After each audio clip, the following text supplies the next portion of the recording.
Ah, ainda tá. Tá bom, tranquilo. Tô tomando um cafezinho aqui. Tá Eu bom. também vou recarregar o meu. Tá dando em 5 minutinhos aí, um pouquinho mais, talvez.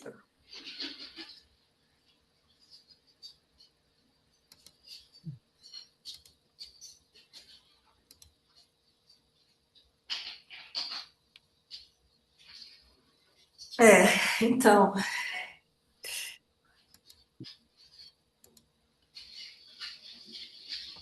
Esse sininho do Zoom é novo? Eu não lembrava que ele fazia eu botei esse... esse Ah, apitinho tá. Uma opção. pra Eu achei gente não bem ser pego fofo. de surpresa, que às vezes a gente tá falando, alguém entra, a gente não vê.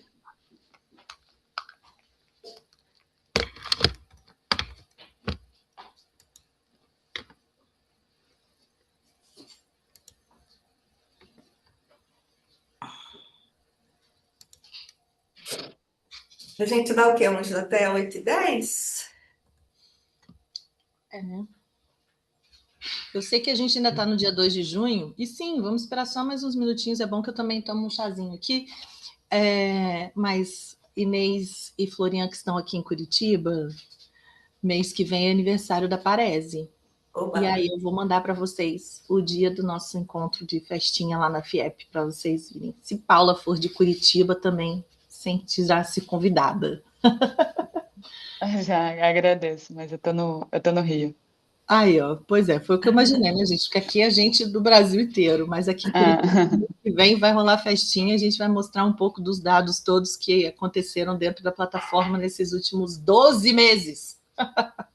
Uau! É, vai ser bem legal, bem legal. Mas aceitamos convites para o Rio também, tá? Porque se for Rio de Curitiba, o Rio provavelmente é melhor. Bom dia, Cass.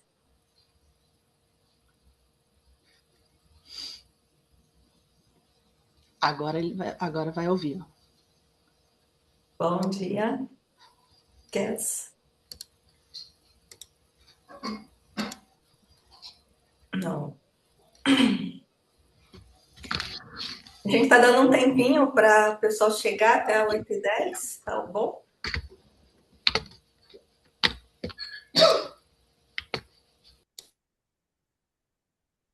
Vocês podem me confirmar se vocês receberam a notificação que está gravando? Eu não recebi, Floriano. Não? Então Não deixa eu ver está se... gravando, Vou ter Eu segundo. recebi e está Ah, gravando. tá. tá? É, não, Uhum. é isso. Pronto, não estava vendo o ícone, agora achei, tá gravando mesmo. É.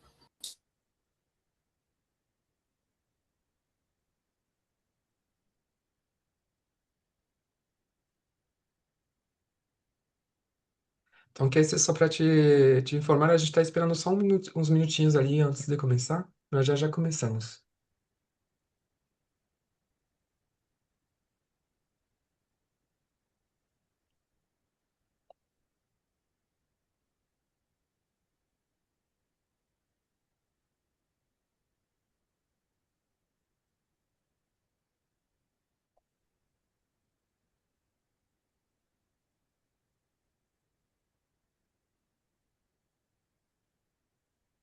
Giovana, uma dúvida, só para eu alterar aqui se for necessário. Eu peguei uma logo de vocês que parece aquele X. Ainda tá válida ou prefere esse o nome? Tá válida, ok. Então, esse daí é o que a gente mais usa. É esse Uhum, que está aí. Mas o X também é válido. Pode usar. tá. Que eu tava entrando no seu site, eu vejo ele como miniatura do link ali no Google, e aí quando eu entro, e de fato é esse que você mais usa, que você comentou, né? Isso, é exatamente isso. Tá. Mas Não, pode usar ótimo, os dois são válidos. ótimo.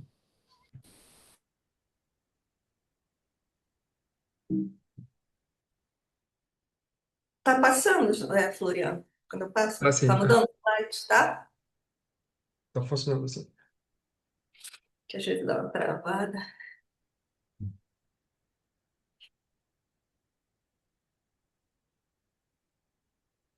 Deixa eu abrir o roteiro. Eu acho que a gente pode começar. Pode? Tá. Então vamos lá. Se tiver alguém para chegar, vai chegando, né? Então, bom dia, Cassie, bom dia, Paula. Vamos começar então nossa masterclass falando como dados e IA redesenham a avaliação. Eu sou Inês e teremos a participação da Giovana e do Florian. Vou fazer uma breve apresentação minha, depois a Giovana e Florian fazem na sequência, e depois eu vou pedir, como estamos em um grupo pequeno, vocês poderiam se apresentar, Paula e Cass. E aí a gente faz uma dinâmica mais interativa aqui hoje, para, né, que aí a troca, para enriquecer a troca nessa, já que a gente está num comitê pequenininho, pequeno. Então, eu sou formada em física, né, tenho mestrado, graduação e mestrado na área de física, mas por uma questão de oportunidade de trabalho, migrei para a área de tecnologia da informação. Então, são mais de 20 anos atuando aí na área de TI, desde governança na área de TI, atendimento, passei por todas as áreas aí possíveis, né, dos setores dentro de tecnologia da informação. Atuei com o serviço público também, mas nos últimos anos tenho me dedicado à gestão de projetos com foco em inovação e impacto social. E há 6 anos nós fundamos, eu e Florian, a 3i Dados Impacto, né? Uma organização que tem apoiado, aliás, um negócio social que tem apoiado aí as organizações no monitoramento, na gestão, monitoramento e avaliação de projetos de impacto social. Então, são mais de 60 projetos já apoiados, né, com organizações desde o governo, a terceiro setor e empresas também. Giovana? Bom dia, eu sou a Giovana Conte, eu sou fundadora e CEO da Parese. Vocês estão me ouvindo e me vendo? Sim, sim.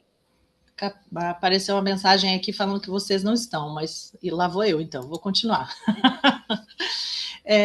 A Parese é uma startup, que é uma ferramenta, hoje a gente vai ver um pouquinho dela funcionando, né? Que trabalha com inteligência artificial na análise de dados para geração de textos e relatórios em alguns padrões, do tipo ODS, GRI. Hoje a gente trabalha principalmente com empresas, com indústrias, mas a gente também tem uma série de organizações sociais que vêm para organizar os dados, porque a nossa pegada ela é mais comercial, né?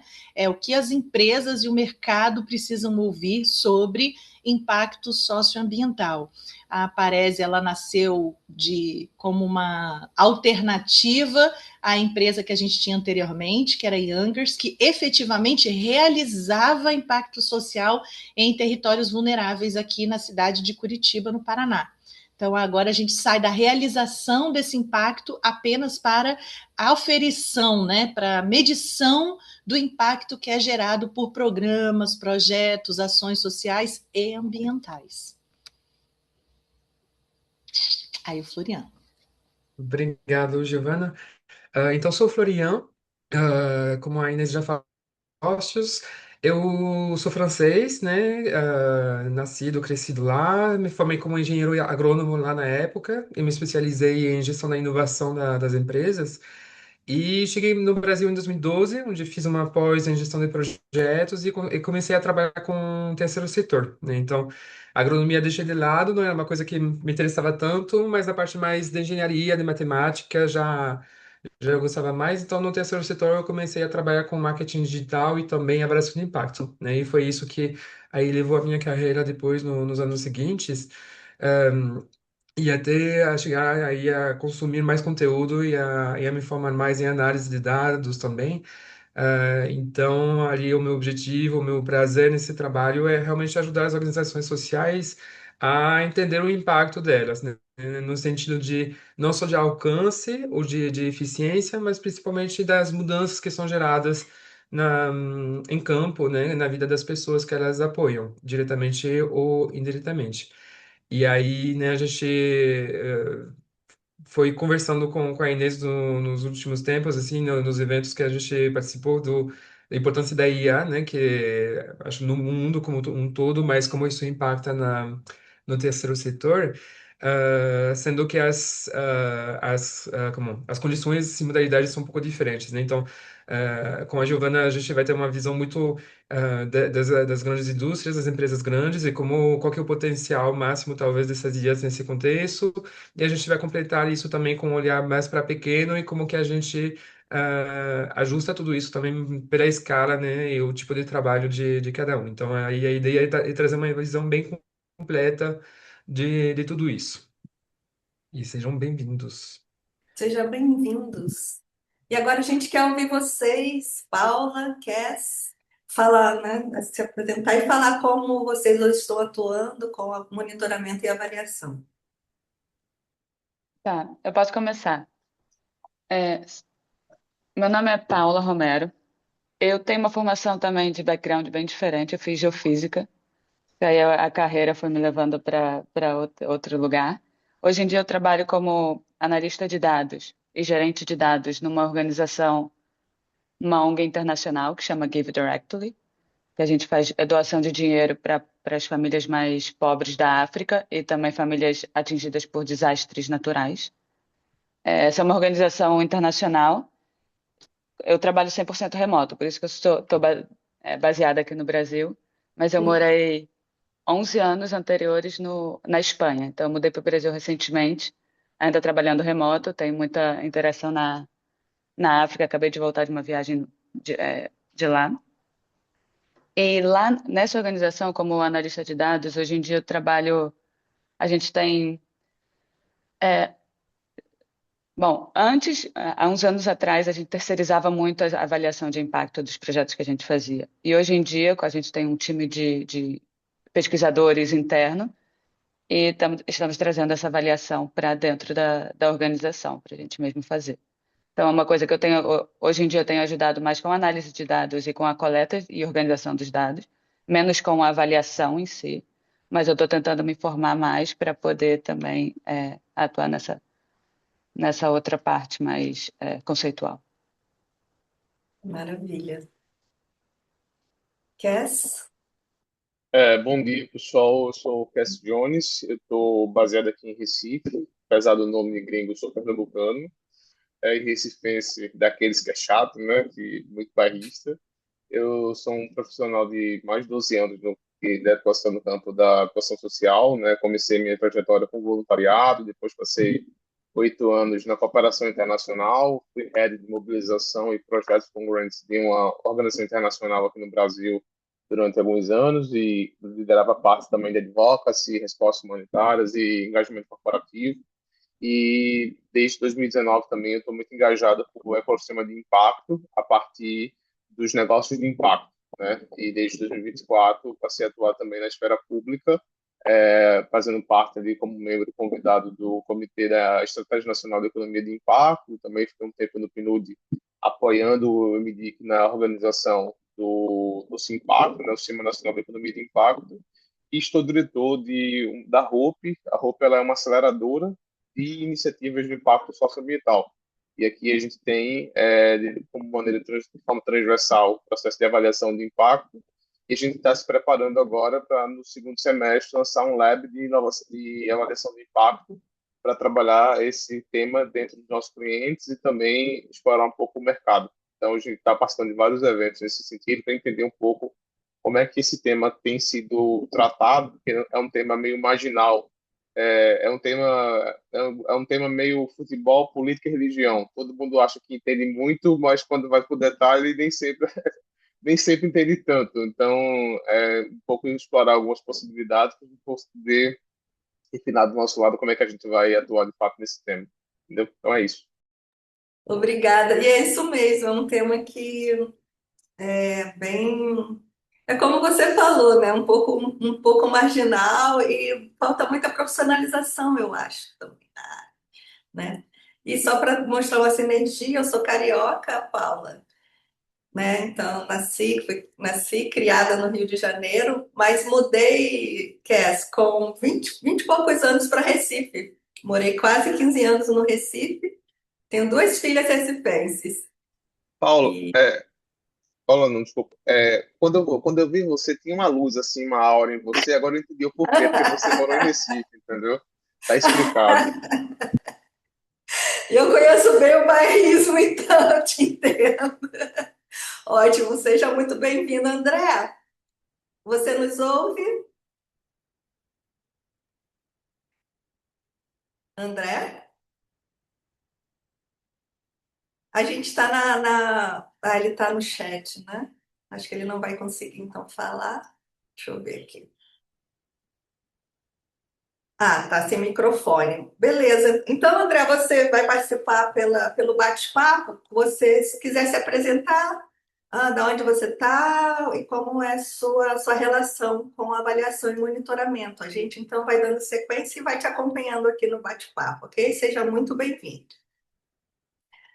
Então, nossa agenda hoje vai ser, a previsão é que seja de 1h15, 1h20, tá? A gente vai falar hoje, então, vou trazer um contexto ali para nivelar. Eu vejo que vocês têm já um conhecimento avançado, então, mas como eu não sabia qual era né, o público, eu trouxe ali só um contexto, algumas definições, só para a gente nivelar.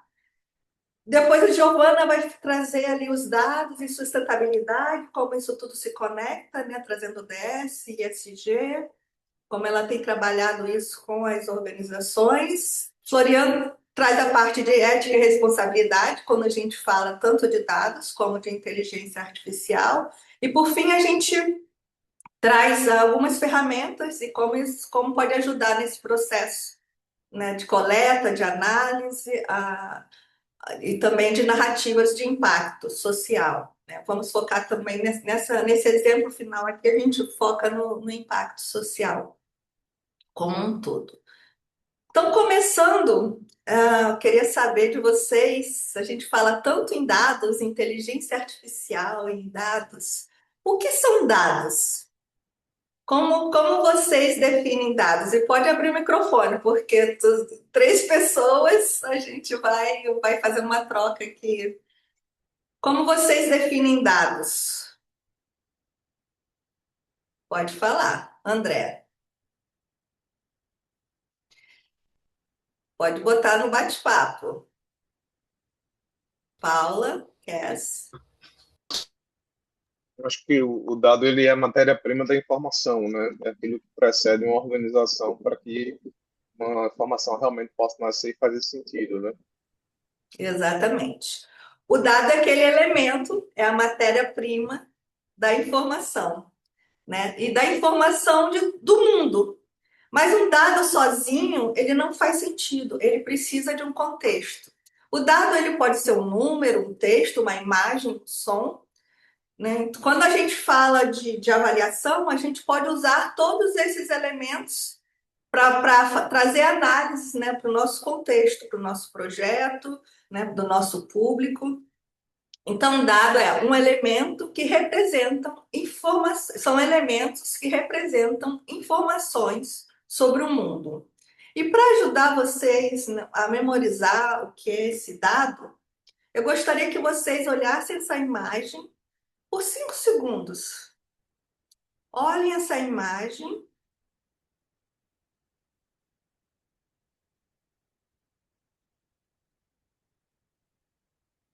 Agora me respondam. Quais dados vocês conseguem visualizar nessa imagem?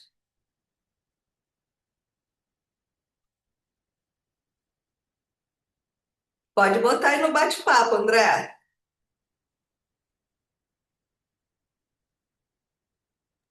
Eu diria que depende do tipo de dado. Tá. E aqui a gente tem pelo menos 3 tipos de dados diferentes. A gente teria o dado do gramado, a gente teria que é um dado bruto, porque a gente não consegue dimensionar até então a dimensão que isso tem. A gente tem o dado da fruta, que tem diferentes tipos, e a gente tem o dado do cesto. Então são 3 tipos diferentes de possíveis dados, eventualmente. Ex- Exato. A gente tem número de frutas, pode ser o tipo de grama, o traçado da cesta. Então, a gente tem várias informações, as cores das frutas, o tamanho das frutas, tudo isso é um dado. E existem outros dados que estão contidos na imagem, Aliás, existem outros dados que a gente pode coletar, mas que não estão contidos na imagem. Quais seriam eles?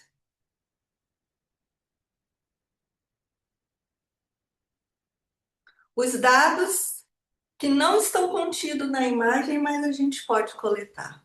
Inês, como a gente não combinou nada antes, eu posso ir nessa dinâmica junto com você aqui? Posso tentar falar Pode. algumas coisas? Não está na imagem as pessoas que trouxeram essa cesta, o motivo disso ter acontecido, quem foi que partiu esse negócio aí, porque eu, do meu lado de cá, né, quando eu vejo a cesta, você me diz assim, quais são os dados, na hora eu ia voltar a pergunta, para quem? O que você vai fazer com esses dados? Então, você me diz o que você quer e eu te digo o que a gente coleta dessa imagem. Aí tem coisas que são possíveis de serem coletadas e tem coisas que ainda não são possíveis de serem coletadas aí dessa imagem, né? Exatamente. Então, o preço das frutas, em que época elas, né, tiveram a colheita, em que épocas elas são plantadas. Então, todos esses são dados também que a gente pode coletar. Qual é o meu objetivo, então? Para a gente nivelar e entender do que a gente está falando. Que a gente pode ter tantos dados quantitativos, dados qualitativos, dados às vezes visíveis ou invisíveis. E é nesse sentido que a gente trabalha quando a gente faz o monitoramento e avaliação. Os dados, eles são o ativo estratégico de qualquer organização. Porque dos dados, a gente extrai informação, da informação conhecimento. E é o conhecimento que nos ajuda a tomar decisão. Então, por isso que toda organização ela deve se preocupar, quando tomar uma decisão, olhar sempre para os dados. O que você tem, por exemplo, a gente participa de reunião, se alguém traz uma ideia, mas por quê? Que informação, que dado você tem que essa ideia vai funcionar? Então, aprender a perguntar sempre por evidências. Reforçando, então, o dado é um ativo estratégico da organização. E como todo ativo estratégico, ele precisa de uma gestão. E é sobre gestão de dados que Giovana vai falar agora, trazer os exemplos e mostrar como ela tem atuado hoje com essa gestão de dados para a sustentabilidade dos projetos, da organização. Agora, passo a bola para você, Giovana. Vou interromper aqui. Então, vou compartilhar minha tela aqui. Senhores, calma, então, deixa eu só fazer uma introdução aqui, né? A gente vai falar um pouco sobre análise de dados. Eu acho que eu não comentei também minha formação, que é ciência da computação. Eu fiz ciência da computação na Federal do Espírito Santo e sistemas de informação aqui na PUC do Paraná. E vou tentar apresentar para vocês, vou tentar compartilhar um pouco do conteúdo que é usado hoje dentro da Parese, com o intuito da gente perceber construções de análises e relatórios sob um viés de mercado. Ok? Então, eu não sei, eu vi que vocês todos são de organizações sociais, né? Eu espero não estar sendo muito bruta aqui com vocês, porque a última vez que eu fiz isso, eu tenho um coração super quentinho, eu prometo. Vocês estão vendo minha tela? Sim. Essa janelinha que fica aqui para mim, vocês estão vendo também? Como é que eu faço? Se eu fechar ela aqui, será que ela morre de vez, assim? Vou fechar, hein? Eu ainda estou aí? Tá. Então tá bom. Eu só não estou mais vendo vocês, mas eu continuo aí, né? Então, eu quero mostrar para vocês, contar um pouco de história, tá bom? Eu vou contar essa história a partir da plataforma, porque é onde a minha história está guardada. A gente sempre trabalhou com impacto social e o que aconteceu na minha história é que os meus clientes sempre precisaram reportar retorno, tipo, eu vou investir nesse projeto social, mas o que eu ganho com isso? Qual é o retorno disso? Ou ainda, qual é o resultado de eu investir em programas como esse? O que acontece na outra ponta como resultado de investimentos sociais? E para responder essas perguntas, eu tive que voltar na minha bagagem universitária, né? E de ciência da computação, de análise. A computação vem da matemática e a gente entendeu um pouco sobre como a gente faz para analisar dados a fim de que eles gerem retorno e resultado. Então, o que acontece aqui, eu vou entrar e vou mostrar algumas histórias reais da plataforma, certo? Então, vou começar por uma bem simples, que é a história é a seguinte. Aqui a gente tem, e a partir da história a gente vai falando sobre análise de dados. Aqui o que aconteceu foi uma indústria que é europeia, na Espanha, a sede está na Espanha, e ela escolheu 6 objetivos de desenvolvimento sustentável lá na Espanha, em Madrid, para atuar durante o ano de 2026. Então, ela tinha que trabalhar sobre algum aspecto desses 6 objetivos de desenvolvimento sustentável. E a filial que eles têm aqui no Paraná, que fica na cidade de São José dos Pinhais, que é Grande Curitiba, contratou a gente porque eles falam assim, olha, Giovana, a gente tem esses 6 ODS aqui porque a vertical de sustentabilidade precisa fazer isso para alcançar estes resultados. Eu falei, bom, olhando para esses ODS, ou seja, o projeto nasceu ou partiu do princípio de aonde eu quero chegar. Quando eu tenho o privilégio de saber aonde eu quero chegar, confesso que fica tudo bem mais fácil de ser desenhado. Desafiador é quando a gente não sabe para onde a gente está indo. Ou eu estabeleci esse projeto com que propósito, com que motivo. E a ideia, eu acho que aqui, todo mundo que está me ouvindo, deve ter seus próprios objetivos, suas próprias metas, o seu próprio propósito, certo? E esses propósitos, eles precisam ser representados quantitativamente, qualitativamente e cronogramicamente. Preciso de uma data de quando eu vou alcançar uma meta, um alvo, um objetivo XYZ. Então, aqui, eles tinham várias coisas, dados, informações, como, por exemplo, eles já investiram 50 mil, e como esse projeto, isso até agora, tá? Dia 2 de junho, mas eles também já ligaram para a gente na semana passada, dizendo que tem outros 2 tickets de 50 mil para serem investidos nos mesmos ODSs que eles precisavam alcançar. A gente construiu uma plataforma para que, à medida que essas indústrias, as empresas de maneira geral de serviços, eles vão contando o que eles estão fazendo, para que eles estão fazendo, por que eles estão fazendo, a plataforma vai usando a inteligência artificial para gerar o que ele está ganhando com isso.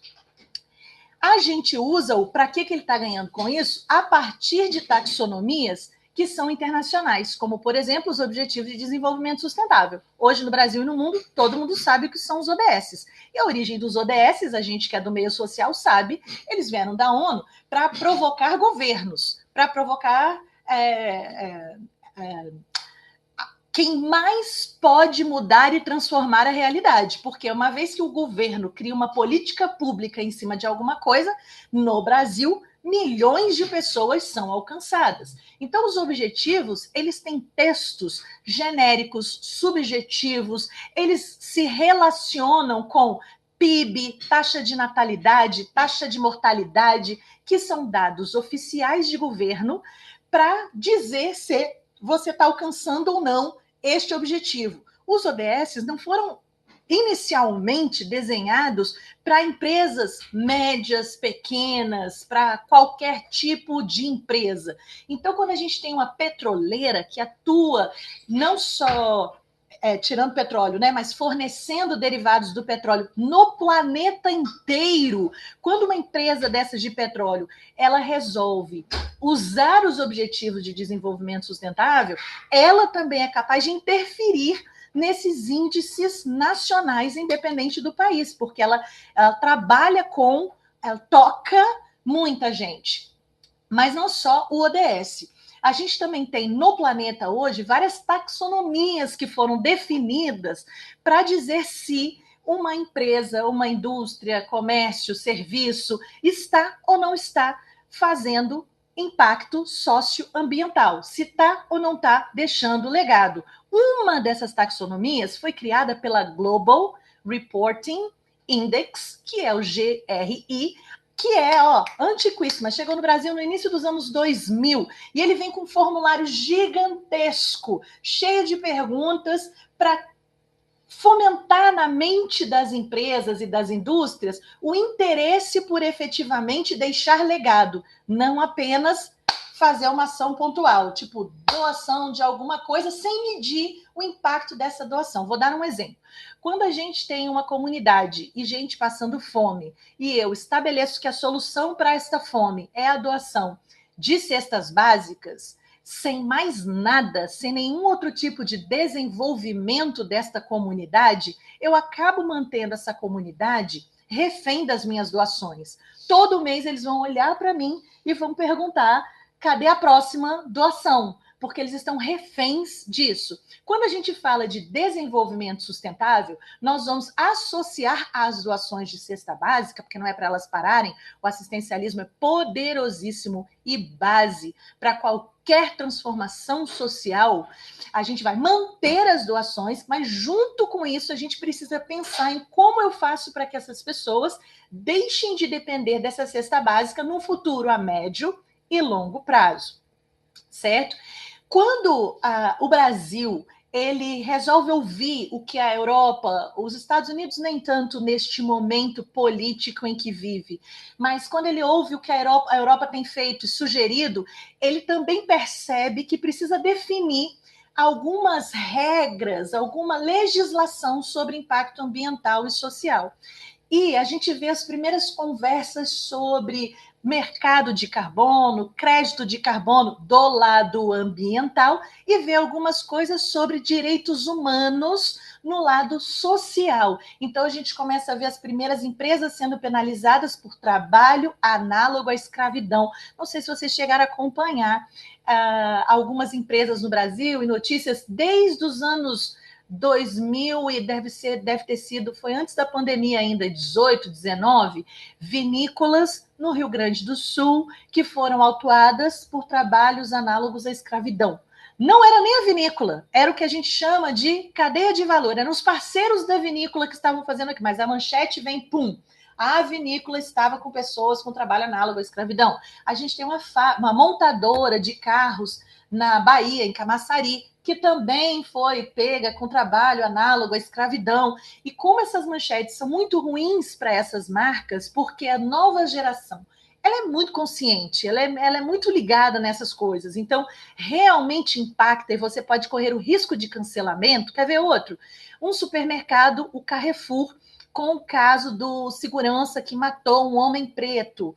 O que aconteceu com o Carrefour foi tão sério, o cancelamento foi tão profundo, que a despeito de todas as suas iniciativas de recuperação de sua imagem social, ele não conseguiu e muitas lojas do Carrefour foram fechadas por conta desse episódio e o consequente cancelamento da sociedade. Certo? Pausa. Até aqui vocês estão comigo, gente? Que eu não estou vendo vocês? Só para eu saber. Então, né? Maravilha. Ótimo. Então, a importância da gente trazer dados e juntá-los de tal forma que o mercado financeiro ou o dono do dinheiro saiba qual é o retorno e o resultado do seu investimento social se faz cada vez mais importante. Tanto porque ele quer ganhar dinheiro, porque ele é capitalista e a gente não tem forças para lutar contra o capitalismo sozinhos, quanto ele tem sido cada vez mais cobrado por diferentes stakeholders. Então, independente de projeto, de qual projeto você faça, esse dinheiro vem de algum lugar. E esse dinheiro vem do lugar capitalista. Mesmo que ele seja filantrópico, hoje, mesmo a filantropia, ela tem sido impactada por esse raciocínio capitalista que é o que a gente está ganhando por isso. Essa organização é séria mesmo?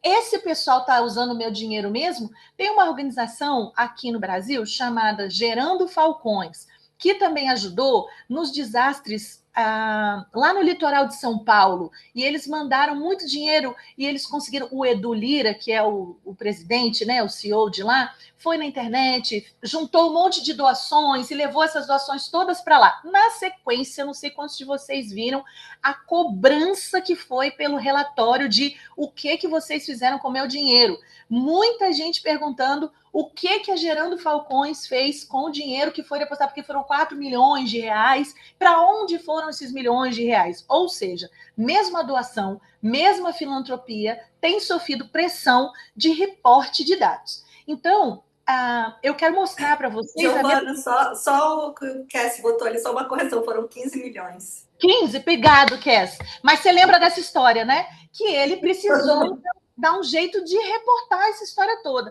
E era doação, tá? E era doação. Quer complementar? Quer complementar, Cass? Eu lembro porque nessa mesma época eu também estava em São Sebastião. Uma das minhas desculpas era respostas humanitárias. E entre 2023 e 2025, 2024, o que mais teve no Brasil foi resposta humanitária. E aí eles levaram muita pressão, porque o Lula gravou um vídeo chorando quando ele chegou lá, e realmente o que aconteceu em São Sebastião só foi pior a nível de estrutura do que veio depois no Rio Grande do Sul. Também estava lá, foi uma coisa de filme, assim, filme de terror. Mas foi isso, foi 15 milhões de reais. Eles decidiram, inclusive com uma boa ideia, viu? Eles guardaram uma grana, isso para reinvestir em habitação social. Porque na hora da emergência todo mundo quer só da cesta básica, ninguém pensa no dia seguinte. Então os caras até foram estudantes, pensou em contratar uma consultoria de arquitetura, repensar no plano e eles botar o dinheiro para isso daí. Entretanto, todavia, a cobrança foi em outra direção. Exatamente. Então, hoje eu percebo que a pressão sobre reporte ela é muito grande. Eu, Giovana, tá? Meu CPF, acredita que a partir do momento que você pegou um dinheiro e doou, o que o receptor dessa doação faz é problema do receptor. Eu não devia ter nenhuma gerência sobre o que faz a pessoa que acabou de receber o meu dinheiro. Ela sabe da própria vida, ela cuida do próprio dinheiro e da sua própria subsistência. Eu dei. Se eu dei, eu dei. Não é um investimento, é uma doação. Ponto. Não é assim que funciona no mundo. Então, por isso que nós estamos aqui. Então, eu acredito que hoje uma das primeiras coisas que a gente precisa fazer na hora que a gente está lidando com dados e reporte é esse. Quem está bancando quer receber o quê? Isso precisa estar claro. Nem todo programa social é possível de ser calculado o retorno financeiro direto da conta do investidor para a conta do investidor.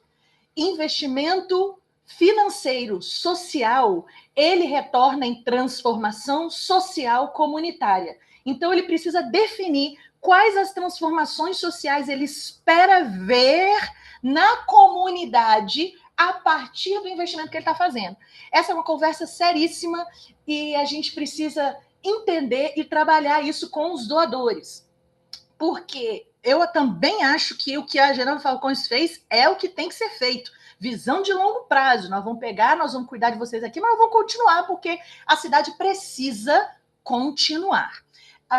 O que a gente tem aqui com um projetinho bem mais simples, pequeno, só para a gente ver como é que a coisa toda funciona. A gente percebeu que alguns dados sempre são cobrados. Os investidores, de maneira geral, querem colocar aqueles selinhos dos ODS, eles querem colocar. E a ideia de colocar, não sei se vocês sabem, mas quando a gente abre os selinhos dos ODS no site oficial da ONU, ele tem uma série de metas extremamente subjetivas que tem a ver com taxas de governo. O que a gente precisou fazer aqui na nossa plataforma? Trazer, eu vou ver, vou abrir para vocês aqui, vou dar um spoiler aqui. O que eu precisei fazer para poder usar os selinhos dos ODS na minha cabeça giovanística, que hoje está na plataforma, né? Mas que eu entendo que é uma coisa importante. Comparar o seu resultado com algumas bases de governo oficiais. Então, a gente teve que olhar o Global Entrepreneurship Monitor, o Sebrae, aqui no caso, né, o Data Sebrae, com o perfil do MEI, porque era sobre o que eu estou falando, o IBGE.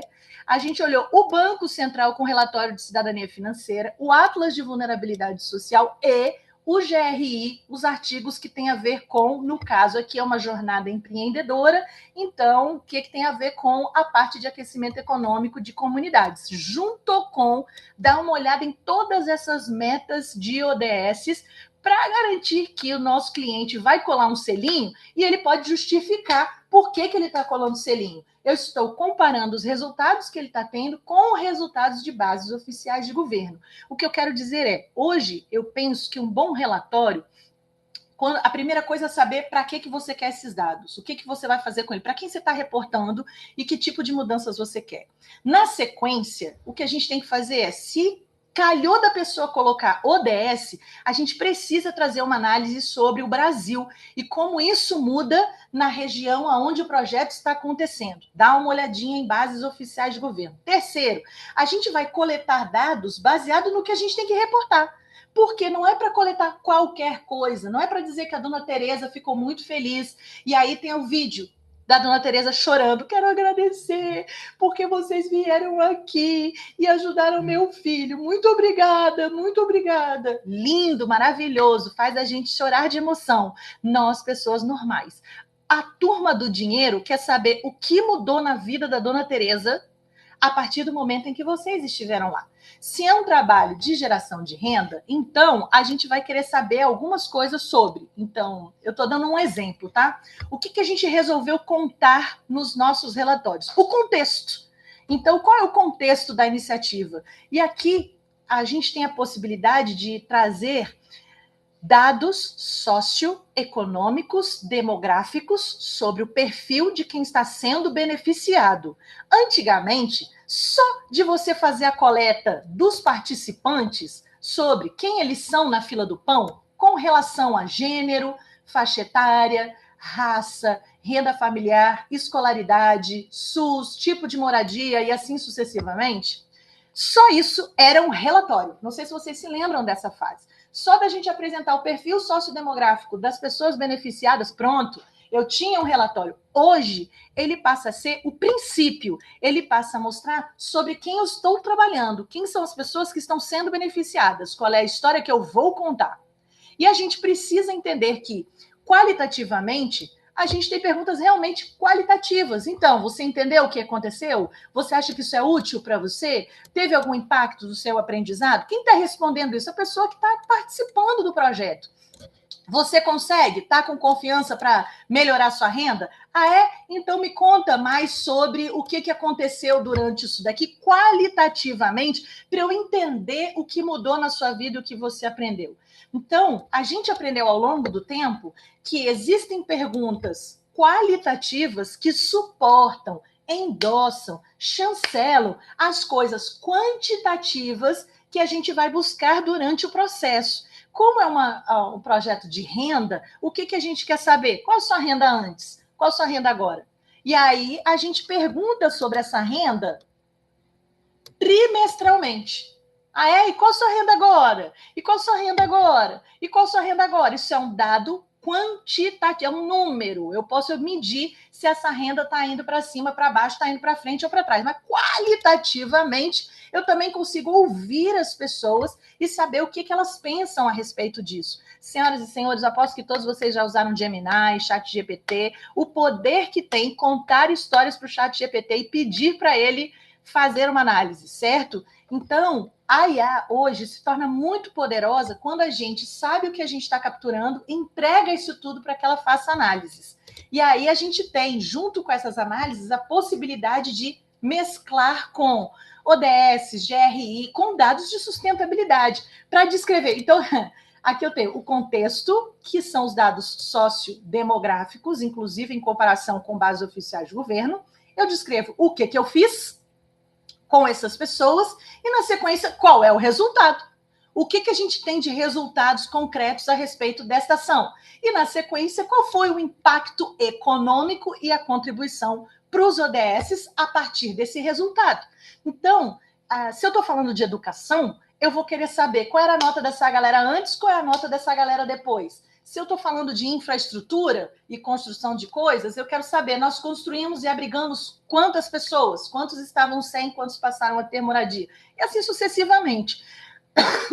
O plano é dar uma olhada nos temas que, de maneira geral, a gente tem sobre impacto social nas principais taxonomias, e aqui fica a dica para o IFRS, acabou meu tempo, para o IFRS, e a gente vai a S1, S2, o GRI, a ISO, os ODS, olhar para esses locais, porque se eu for fazer um relatório para um stakeholder muito importante, o meu relatório vai bater numa taxonomia dessas. Então, eu aprendo sobre essas taxonomias para saber que dado eu vou coletar para poder gerar o relatório de retorno e resultado que o meu cliente quer receber. Eu voltei para cá, porque acabou meu tempo. Mas só fechando o raciocínio, aonde você quer chegar, em que a taxonomia a gente vai responder, para eu voltar e descobrir que dados eu vou coletar e que tipo de análises e interfaces eu preciso fazer. Tudo isso sempre vai girar em torno do cenário que eu tenho, o que eu fiz, qual foi o resultado disso e o impacto na taxonomia que eu escolher, no ODS, no GRI, na ISO, e assim sucessivamente, certo? Essa é a metodologia que a gente tem feito e que tem sido aceita por algumas empresas, que nem essa que eu mostrei, a Horsepower Train, é uma indústria de motores. A gente trabalhou com Sabesp, que é a Companhia de Águas de São Paulo, a gente trabalhou com Banco, que é Fomento Paraná, aqui no estado do Paraná. A gente tem empresas que são de médias, com 100 funcionários e movimentam tipo 10 milhões de reais por ano. Mesmo assim, fazem impacto social no estado do Espírito Santo, aqui no Paraná, em Minas Gerais, que são essas médias indústrias. E essa galera toda está curtindo esse processo que a gente essa metodologia que a gente montou. E sim, isso pode ser gratuito para você no site da Parese, plataforma.parese.social, porque agora a gente vai ouvir sobre as plataformas gratuitas, né? E aí a Parese tem uma versão gratuita freemium lá e você pode usar para ajudar em alguma coisa aí do que vocês estão fazendo. Eu falei alguma coisa que faz sentido? Total, Giovana. Né? Aí, se vocês puderem escrever aí no chat, porque agora eu vou passar a bola para a Inês, escreverem aí no chat, para a Inês não, para o Florian. Escreve alguma coisa só para jogar para fora da cabeça aí, não precisa nem ser uma pergunta, enquanto a gente continua com isso. Cass, você levantou a mão. Eu queria fazer uma pergunta, não numa outra direção, mas uma linha complementar. Assim, na tua análise, Giovana, quais métodos de avaliação, propriamente dito, têm sido mais eficazes dentro desse campo? Assim, a gente entende que nem todo mundo requer algo, assim, nem todo mundo não, assim, 1% ou 1% das empresas que tem 1% de investimento lá para o social, 1% também quer uma avaliação tão profunda assim. Mas na tua avaliação, quais métodos de avaliação propriamente dito têm sido mais eficientes para atender esse equilíbrio entre o interesse corporativo no investimento e o retorno social? Cass, eis que vos trago boas novas de grande alegria. Com a chegada da IA, o trabalho é mínimo para ter um retorno tão profundo. Não fui eu que escrevi aqueles textos, foi a IA. Se você entra numa plataforma como as que a gente vai ver agora, e a da Parese, e você começa a contar o que você está fazendo, desde escolinha de futebol, uma aulinha de balé, doação de cesta básica, palestras sobre saúde, cuidado com grávidas, diversidade e inclusão, você vai contando para a plataforma o que ela está fazendo, ela sozinha vai gerar para você essas análises e vai te trazer, olha, se esse é o seu tema, esses são os dados que você tem que coletar. Se é isso que você quer, é isso aqui que você precisa me responder. O que eu quero dizer é, hoje, com a tecnologia, com o avançar da IA, a gente chega num lugar de muito mais conforto para as organizações sociais. Porque, em nível de metodologia de mensuração, depende do tema. Você não concorda? Tipo, se eu estou fazendo uma coisa de infraestrutura, eu quero medir algumas coisas. Se eu estou fazendo de educação, eu quero medir outras coisas. Mas, em linhas gerais, a gente sempre precisa dos dados sociodemográficos para montar contexto. Eu sempre preciso dizer o que eu vou fazer com essas pessoas e preciso contar o que aconteceu com essas pessoas depois. Ponto. Isso funciona para qualquer tema social. Agora, como eu vou coletar esses dados? Dados que a gente chama de declarados, que é esse que a pessoa entra lá e escreve os próprios dados, também precisam estar explícitos no relatório. Fala, essas pessoas disseram que é o que eu faço hoje com a parte de faturamento e aquecimento econômico. As pessoas me dizem que elas faturaram tanto. Eu não vou entrar na conta bancária delas. O Open Finance não me permite fazer isso. O Open Finance é banco com banco, não é banco com startup. Tudo é dado declarado. O que a gente fez para garantir que a declaração bate com a realidade? Dentro da plataforma, a gente coleta evidências. As evidências são: é um treinamento? Listas de presença, fotografia de que aquilo aconteceu, registros em vídeo, são evidências de que o que eu estou dizendo que eu fiz, eu realmente fiz. Depoimentos, como aqueles estão lá, são evidências. Então, para a gente reduzir a chance de social washing, faz a coleta desses dados todos, na hora que eu conto o que aconteceu, eu anexo evidências e sigo adiante. Para além disso, você vai encontrar gente muito boa falando de muitas formas de coletas de dados, o que você escreve no relatório, metodologia, mas no fundo, é isso que a gente tem que entregar. O que tem em sua mente? Conta para mim qual que é a sua dificuldade hoje. Desafio, assim. Na verdade, eu acho que eu envelheci sendo um jovem assim, porque eu sempre fui um cara muito fora do meu tempo, assim. Eu fui muito novo, eu fui muito velho sendo muito novo.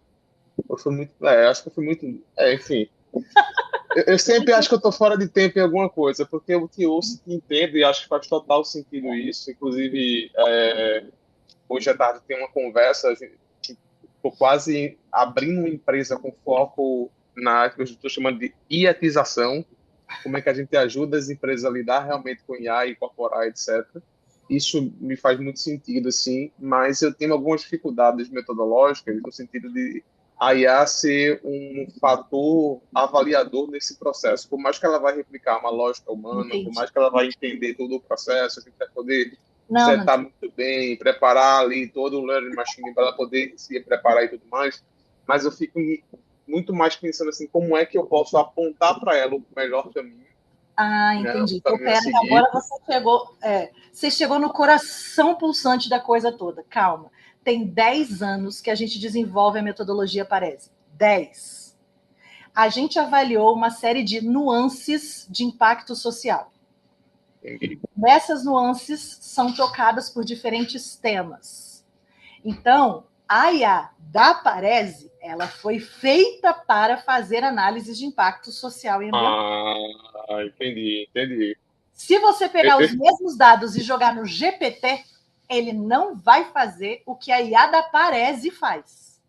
Entendi. Então, entendi. Todo Porque, sentido. sim, são 10 anos de estudo em campo. Eu fui morar na favela para fazer isso. Eu criei um laboratório dentro da minha casa. A minha garagem virou Le Favé, aonde a gente se relacionava com a comunidade para concluir o que é o impacto social, as nuances de impacto, pontuar essas nuances todas, trazer pesos e medidas e, junto com o Instituto Federal do Paraná, alunos de matemática e estatística calcularem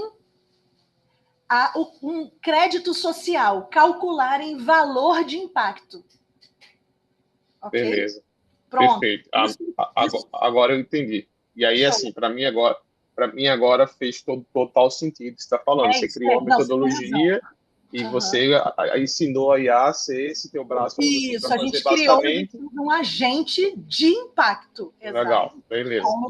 E aí, basicamente, ele executa o que um técnico faria, Isso. fazer análise de dados e gerar o resultado. Beleza. Isso, exatamente. Okay. Perfeito, obrigado. De nada. Aí é o Floriano. Vou pegar o gancho porque justamente é para eu falar sobre IA um pouco mais, sobre ética e responsabilidades, então tem a ver com tudo que vocês estavam falando agora. E depois a Inês vai apresentar as ferramentas ali de graça, enfim, coisas mais finais Floriano, deixa eu nesse... só te interromper, que a Paula quer falar. Então, antes de você dar sequência. Beleza, pode ser. Uhum. Uma pergunta para a Giovana, não sei se, Floria, você vai cobrir isso. Quando você chega nos resultados, existe alguma forma de avaliar, de avaliar a qualidade? Tipo, comparar com o que eles chamam em inglês de evaluation, não sei exatamente como que seria a tradução em português. Ter certeza, validar os resultados, seria. Hoje Sim. a gente consegue que a plataforma ela pergunta o que você quer. E aí ela traz os resultados. E ela mesma chega a alguma conclusão de se você chegou ou se você não chegou. E quantos por cento você chegou. mas é uma IA. E é uma IA jovem. Então é lógico que a gente sempre recomenda que pessoas humanas façam uma leitura Certo. disso para saber. Mas sim, ela traz textos com essa comparação entre o que estava no começo, o que está agora no final, e o que, que ela entende que foi alcançado ao longo do projeto, né? Certo. Então você ainda confia que tem um humano para revisar o relatório Tem um final antes ano, de enviar ainda para o. tem. Eu, que sou dona da IA, estou aqui dizendo que eu espero que hoje a gente tenha ainda um ano. Eu não sei o que vai acontecer daqui a um ano, 2 anos, 3 anos, mas eu duvido que a gente vai chegar num lugar onde não vai ser necessário um humano para fazer a leitura, tá? Eu Certo. particularmente não acredito nisso. Eu acredito que sempre vai ter um humaninho no final para avaliar. E o humano vai ter que ser cada vez mais expert. Se hoje eu posso botar uma pessoa qualquer para fazer essa leitura, no futuro vai continuar sendo humano, mas um humano com muita experiência a respeito do mesmo assunto. Uhum. Concordo. Beleza. E Obrigada. eu preparei uma apresentação, mas acho que a gente pode ter também nessa questão ali de, assim que pipocar uma dúvida na cabeça de vocês, a gente abre, pode fazer um passo de lado para responder uma dúvida. E aí eu vou pegar esse gancho, Paula, do que você estava falando, que também tem várias etapas onde a qualidade pode ser testada, né? Então, por exemplo, quando a gente fala de avaliação de impacto, no terceiro setor ou com investimentos de impacto, muitas vezes a gente não considera pesquisas científicas em campo, né? Que teria um nível máximo ali de qualidade, ter um pesquisador que usa uma metodologia bem específica, que faz todos os testes ali. Então, a gente vai ali depois bascular para um lado de decisões de business, entre aspas, sobre o que eu consigo fazer, até onde eu consigo ir e qual que vai ser a qualidade que eu consigo com isso. Por exemplo, muitas avaliações de impacto, elas vão coletar dados autodeclarados e subjetivos, né? Me senti mais feliz, eu ganhei em autoestima. Isso como que você comprova, de maneira objetiva que isso aconteceu na ponta, que não foi só uma declaração porque aquela pessoa estava feliz naquele momento, né? Outra coisa é validar a qualidade dos dados que foram coletados, e por aí vai. Então, são várias etapas ali que essa qualidade pode ser questionada, verificada, comprovada, antes mesmo de chegar na questão da IA, como a Giovana falou. E aí eu vou, então, compartilhar minha tela, se eu consigo achar minha apresentação aqui. Só um segundo.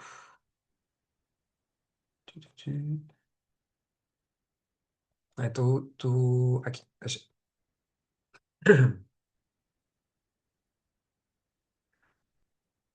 Vocês estão enxergando a tela lá da apresentação?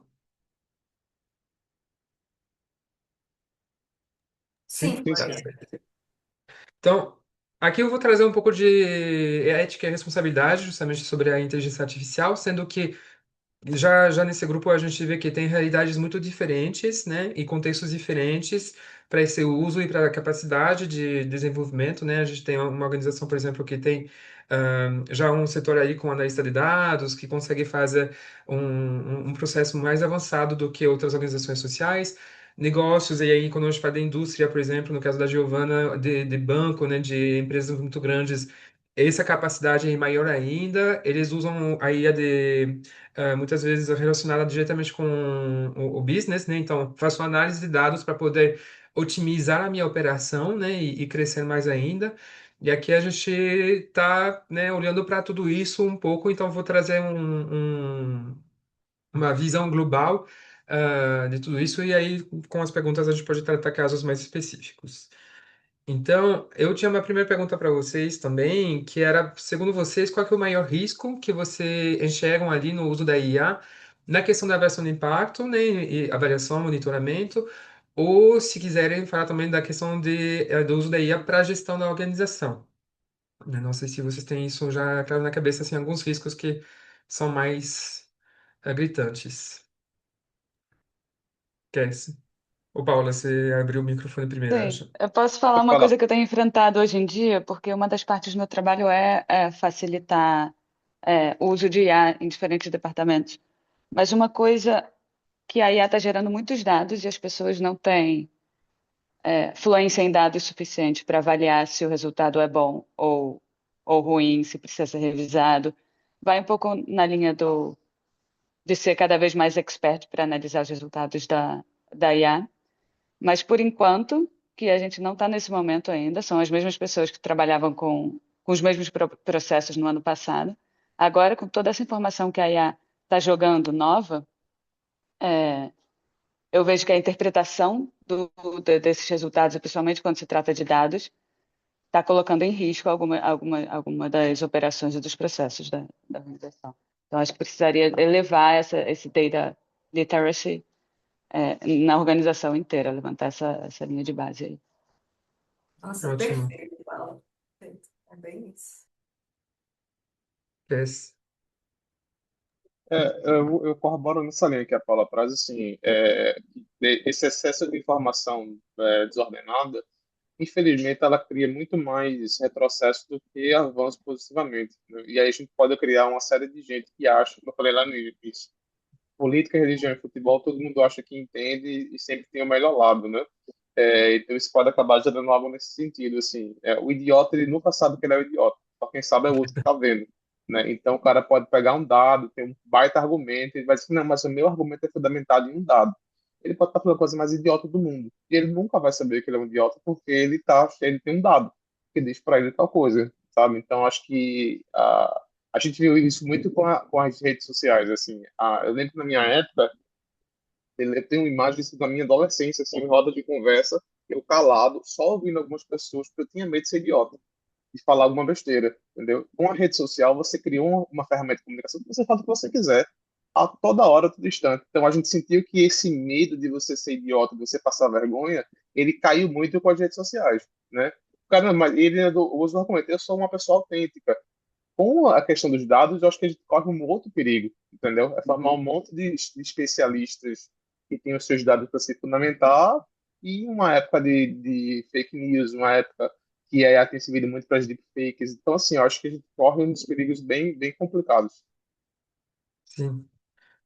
E eu não vou falar em idiotice, não é simplesmente assim, mas vai um pouco no seu ponto também, que é um aviso que eu queria colocar aqui, que a IA ela não inventa injustiças ou como ou desvios ali de pensamentos, ela é herda das nossas, ou seja, como a Giovana falou, a gente cria uma IA, trabalha com ela, né, trabalha um modelo com dados que a gente incorpora, mas esses dados eles já vêm com vieses nossos, né? Então, a IA tenta esse olhar, como você falou, que a questão é ser muito crítico também com o que a IA traz para a gente. Um, para revisar se os dados estão corretos, mas dois, também relembrando que a gente está falando de problemas complexos, né? Problemas de sociedade ali, que a gente quer resolver, são complexos. Então, um único indicador, por exemplo, geralmente não é o suficiente. A gente tem que desenhar uma paisagem, um contexto com vários dados que se complementam, e com esse olhar crítico e o mais neutro possível. Somos humanos, temos um coração quente, como a Giovana falou, mas a gente tem os nossos vieses, a ideia é como que a gente faz para limitar esse viés, porque a gente pode usar os dados também para dizer qualquer coisa que a gente queira, né? O mesmo dado pode às vezes servir, dependendo do contexto, para dizer uma coisa e o seu contrário. Então, é nesse sentido que, né, mesmo antes da IA, a gente tem que tomar os cuidados. Eu vou É, trazer dois que... deixa Diga. eu só fazer um breve comentário, assim. Eu vou precisar sair em 10 minutos com o coração partido. Eu tenho um outro call, inclusive, sobre a avaliação de impacto da Colômbia para participar agora, mas só um ponto, assim, eu acho que a gente precisa realmente ter um tom mais expressivo nessa ideia desses níveis de absurdo que a gente está vivendo, sabe, enquanto país. A gente está se aproximando de eleições e nas eleições que vê as piores atrocidades acontecendo ao mesmo tempo, e acho que a gente precisa dizer, cara, você está sendo muito idiota nessa tua afirmação, talvez com uma outra palavra, talvez de um outro jeito, mas se a gente não barrar esse crescimento da desinformação e da uso da informação, não para o bem, mas para o mal, eu acho que a gente não consegue formar uma geração de gente que consegue usar dados com responsabilidade, assim como não consegue usar IA para responsabilidade, sabe? A gente viu, teve o caso daquela jovem Jéssica, acho que ano passado, que se suicidou por conta de uma fake news que foi publicada em um grande portal de notícias, né? Total zero responsabilidade. Então, acho que se a gente não, de uma certa forma, vou usar uma palavra muito ruim para o nosso contexto brasileiro, mas se a gente não reprimir que esse tipo de coisas se proliferem, a gente vai ter cada vez menos controle e cada vez menos ética, que acho que eu posso estar trazendo aqui, sabe, no uso da IA e no uso das tecnologias que a gente tem usado ultimamente. Assim, não, é um debate assim muito interessante, muito complexo, né? Porque isso não é só IA, mas tem a ver com inclusão digital, letramento digital, de tecnologia. Ah, bem colocado, Kes, obrigado. Eu vou voltar isso no segundo risco, sobre isso um pouco no segundo risco, porque o primeiro trata de outro assunto que é sobre privacidade e consentimento. A gente passou a coletar dado, a gente no Brasil tem a LGPD já há alguns anos que está sendo usada, mas a LGPD geralmente quando a gente coloca as menções assim de você consente a compartilhar seus dados para o nosso uso, muitas vezes a gente não consegue medir também se a gente jogar esses dados na IA, como que ele vai ser usado depois, porque já não está mais na nossa mão, está fora do controle. Então, aqui a gente tem um risco, por exemplo, um pouco maior. Então, alguns lembretes e alguns detalhes sobre esse ponto. A LGPD, muito se falou sobre as empresas, né, que usam muitos dados sensíveis e o setor público também, porque já aconteceram alguns vazamentos, né? Então, a questão da segurança do dado, mas é bom relembrar que essa LGPD também se aplica às organizações sem fim lucrativo, a negócios em parto, enfim, qualquer instância, né, que coleta dados, não é só do setor privado ou público. A gente, principalmente quem trabalha com avaliação de impacto, com impacto social, coleta dados sensíveis e que muitas vezes eles podem traduzir a própria vulnerabilidade da pessoa. A gente vai coletar, às vezes, estados de saúde, renda, violência doméstica. Então, dados que podem, às vezes, ser usados, por exemplo, para estabelecer um score ali para um pedido de crédito, né? Então, se a gente não tomar cuidado, a gente pode excluir a pessoa de algumas soluções, porque a gente coletou dados que o algoritmo tradicional, o modelo que foi treinado, tende a excluir esse tipo de perfil. E se tiver vazamento, aí piorou também. A gente tem muitos dados ali, muito sensíveis, para além do gênero, né, da idade, ali a gente tem coisas bem sobre vulnerabilidade. Como falei antes, o consentimento para coleta não sempre cobre, raramente cobre o uso posterior dos modelos de IA, né? E a gente muitas vezes nem sabe como a IA funciona e como vai usar esses dados para poder compartilhar. E, às vezes, né, vazamento de dado pode colocar vidas em risco. Então, a gente pode identificar, por exemplo, moradias, a gente pode identificar, né, pessoas que moram em periferia, por exemplo, e aí vidas em risco não é necessariamente no sentido de tem alguém lá batendo na sua porta diretamente, mas às vezes pode ser a execução de uma política pública ou não execução, né? Então, a gente de um programa, enfim, coisa que vai, de repente, discriminar essas pessoas, frente a uma solução que podia ter, beneficiado. Opa, isso. E aí o segundo risco, que é principal que a gente isso aqui, é do viés algorítmico, que é isso que a gente estava falando, né? Os dados, eles não são neutros, não é aquele robô neutro que a gente fetichiza, né, da inteligência artificial. São humanos atrás que trabalham tanto os dados quanto os modelos, né? Então, eles podem sofrer de uma perpetuação ali de exclusão sistêmica, né? Então, como eu falei antes, o score de análise de crédito, se eu uso a mesma lógica no modelo tradicional para a sociedade como um todo e que eu quero aplicar esse modelo para pessoas com perfil diferente, mais vulnerável, eu vou repetir o mesmo problema.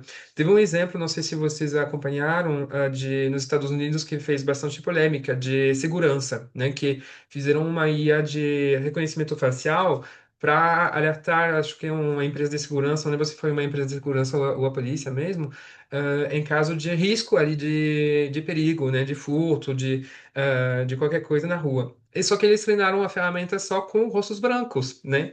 E aí, cada rosto preto ou negro que aparecia na câmera era reconhecido como um potencial risco, potencial criminoso, ladrão. E aí, imaginam, né, as consequências de tudo isso. Veio essa questão de, tá, bom, então o que que aconteceu, né?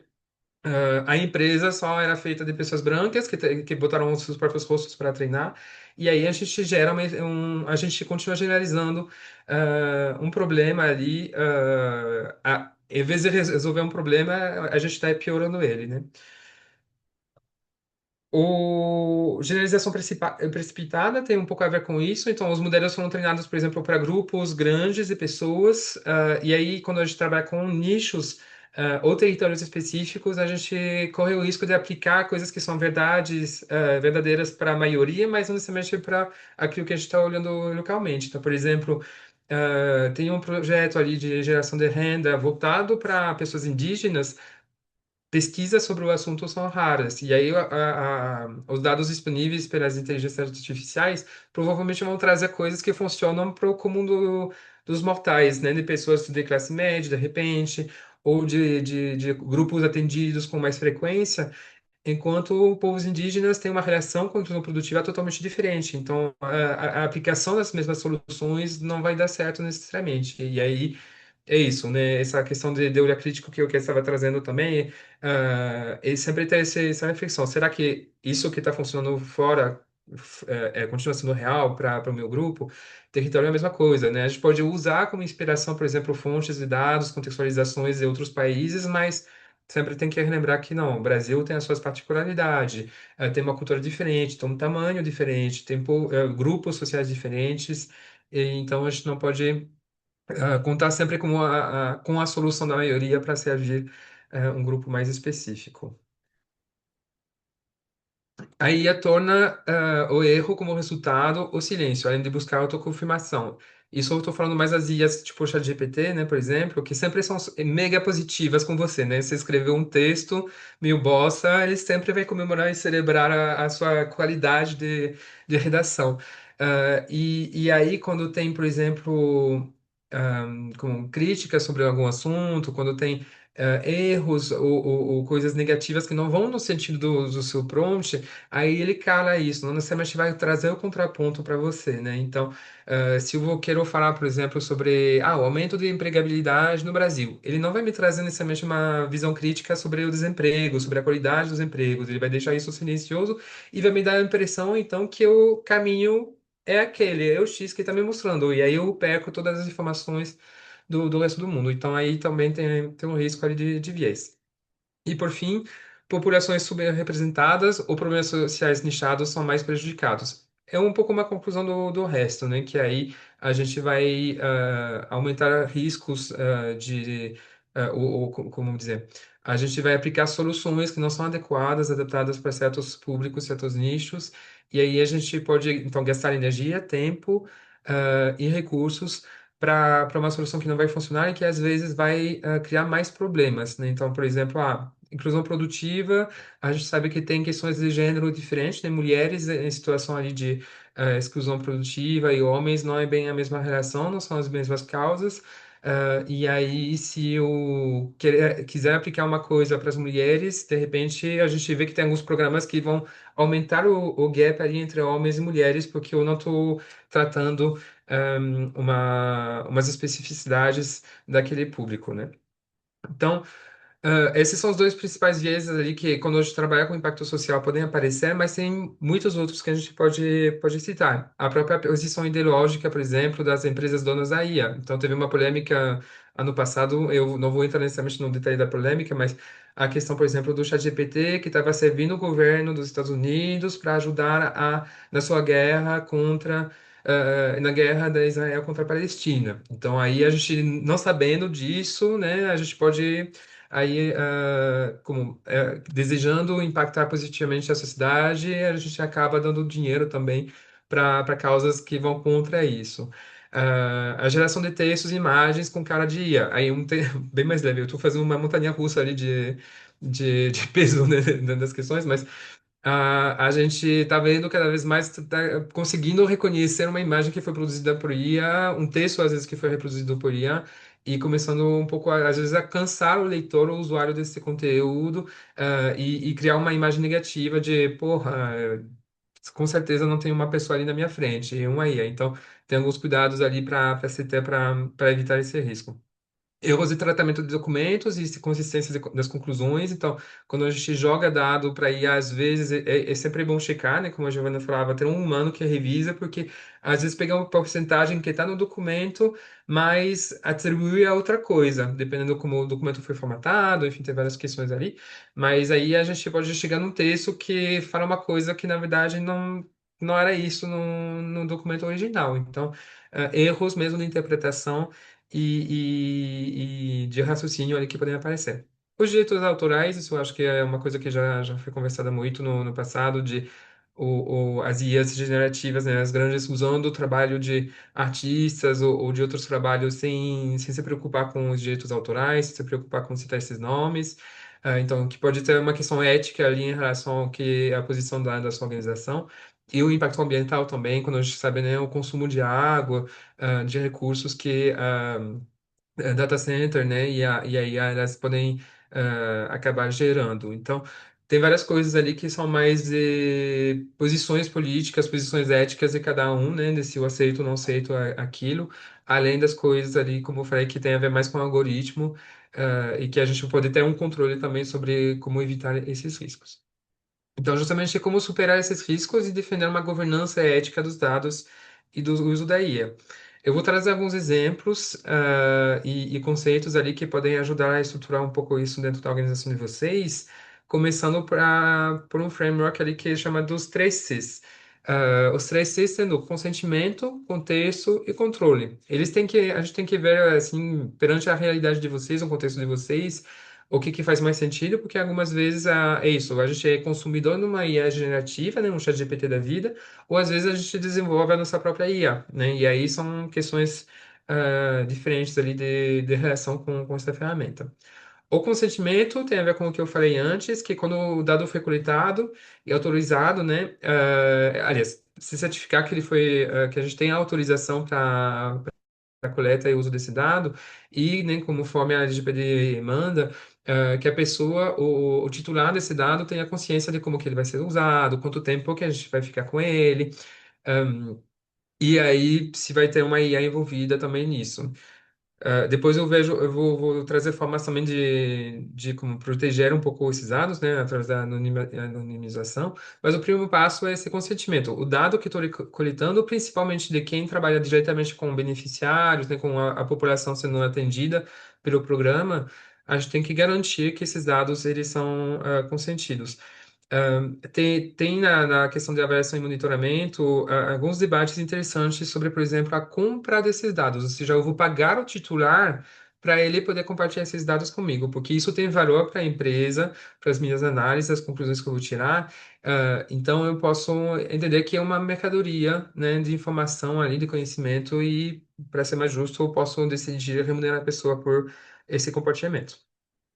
O contexto tem a ver com se o modelo foi treinado e validado com realidades similares à população que está sendo monitorada, avaliada ali pelo programa, né? Então, como a Giovana falou antes, a gente tem a capacidade de criar as nossas próprias IAs. A gente pode usar IAs existentes para criar agentes mais específicos, né? Que olham para um nicho mais específico e serem mais otimizados nessas análises.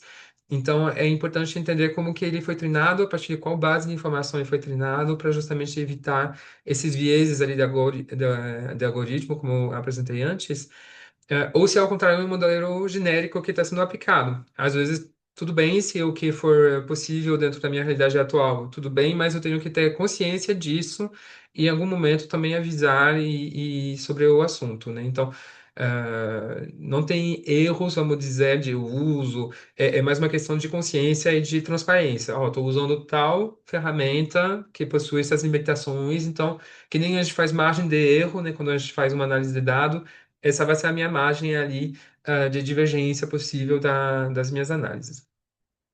E o controle é mais uma questão de gestão interna, então existe uma pessoa identificável ali na organização que é responsável por isso. Ela tem pessoas que são também identificadas que tomam as decisões, quem que faz a análise, quem que faz a arquitetura da IA, como que os processos acontecem, né, como o compartilhamento dos dados acontece, onde que os meus dados são guardados, quem que verifica isso, quem que verifica o processo de deletar depois a eliminação dos dados. Então, garantir que a gente tem ali chaves de controle no meio do processo, e que a IA não é a sensação que aconteceram ali no início quando foi jogada, que era tipo, ninguém sabia explicar o que a IA faz, né? Até os próprios criadores não sabem o que ela faz. Então, para evitar isso, é identificar pessoas, responsabilizar pessoas em diferentes etapas do processo, não só pessoas, mas como procedimentos e processos para garantir esse controle. E aí, com isso, com esses 3 Cs, né, consentimento, contexto, controle, a gente já conseguir garantir uma governança mínima viável. Claro que tem como aprofundar um pouco mais, né, e ir um pouco mais longe, mas para um primeiro tempo ter essa estrutura seria já ótimo. Alguns exemplos bem rápidos ali sobre boas práticas, né, boas ideias que foram acontecendo ali no mundo de governança justamente ética. Eu vou trazer coisas do poder público, do terceiro setor e do setor privado para mostrar uma diversidade ali. A primeira é sobre a União Europeia, né, que bateu o martelo sobre justamente o uso de IA, não somente de proteção dos dados, porque que nem no Brasil isso já tem alguns anos de existência, mas aí especificamente sobre a IA.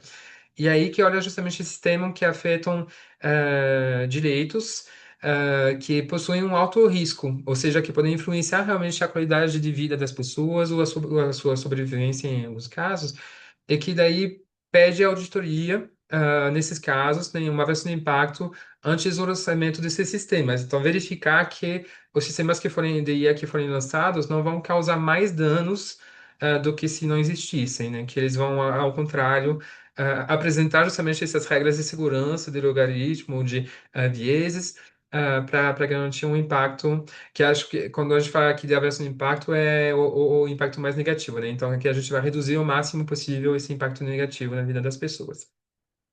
A Acnur, da ONU, que ela definiu também um protocolo de dados a refugiados. Então, dando ali umas premissas obrigatórias de, por exemplo, anonimização dos dados, né? Então, para não conseguir identificar quem são essas pessoas, modelos que foram treinados com as próprias populações, né, objetos desses programas, e como também impedir o envio de dados para servidores externos, porque isso é uma coisa que a gente vê muito nas organizações pequenas, já nas grandes, principalmente quando a gente pensa em bancos, por exemplo, fundações, eles já como reduzem as possibilidades de compartilhamento de dado, mas nas pequenas organizações é o que mais vemos, né? Planilhas Excel sendo compartilhadas por e-mail, por WhatsApp, por várias pessoas, e os dados ficam nos computadores, e aí a gente não tem um controle tão seguro dos dados. Então, por exemplo, aqui a gente tem um exemplo de uma organização que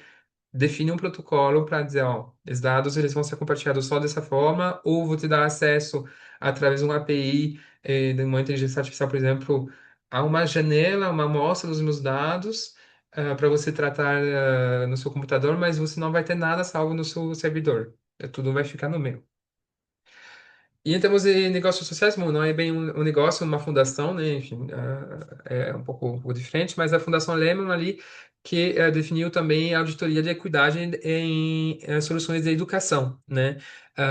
Isso porque se depararam, depois de um tempo, depois de fazer, rodaram um teste ali, que os seus sistemas performavam de um jeito diferente para estudantes do Norte e Nordeste. E aí quando a gente fala de performar diferente, que é justamente criar um gap cada vez maior em vez de compensar, né, uma diferença inicial para que todo mundo chegasse no mesmo lugar. Então, aqui eles fizeram essa auditoria, já identificaram um problema e implementaram ali soluções para poder reduzir, né, diminuir esse impacto negativo. Chegando no final, então, né, como superar esses riscos para defender a governança ética? Essa pergunta que eu fiz antes, a gente já viu que tem algumas soluções, alguns pilares para isso, né? O primeiro sendo a privacidade, principalmente quando a gente fala de pessoa vulnerável e de dados extremamente sensíveis. Então, a gente tem que ser certificado o consentimento, a gente tem que anonimizar os dados antes do processamento na IA. E o controle rigoroso também dos dados, e como eles são usados, onde que eles estão e como que eles vão ser deletados depois de uso. O segundo ponto é os vieses, né? Então, como eu falei, a IA ela herda dos nossos vieses, ela herda dos dados, das desigualdades que os dados históricos podem carregar com eles. Então, um pouco de olhar crítico antes de confiar em qualquer modelo é se certificar justamente, ou por auditoria ou no momento da construção dessa ferramenta, que o modelo está sendo todo testado com amostras pertinentes, né? E específicas, né, conforme o nosso trabalho. E a governança, né, que é esse terceiro lugar de gestão, né, dessa IA, com os três Cs que eu apresentei agora há pouco.